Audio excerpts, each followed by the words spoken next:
আমি বিশ্ব হিন্দু পরিষদের একজন সদস্য, আমি জানি হিন্দুদের অবস্থা খুব খারাপ আছে। কেন জানেন?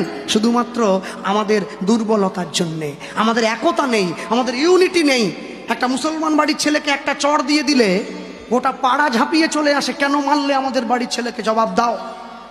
হিন্দু বাড়ির একটা লোক রাস্তায় গাড়ি অ্যাক্সিডেন্ট করে পড়ে থাকলে মানুষ তাকে বাঁচাবার জন্য ছুটে যায় না, মোবাইলে ছবি তুলে ফেসবুকে দেয় ভিউয়ার্স বাড়াবার লক্ষ্যে।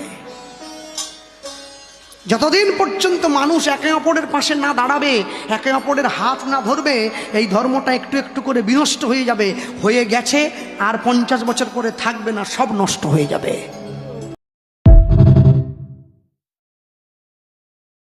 गाय की पूंछ काट कर हनुमान जी पर चढ़ाई थी।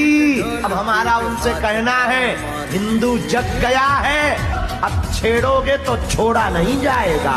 जो भी निर्दयता करेगा हिंदू बहन बेटी या बच्चों के ऊपर, कान खोल कर सुन लो, तुमको पाकिस्तान भेजा जाएगा।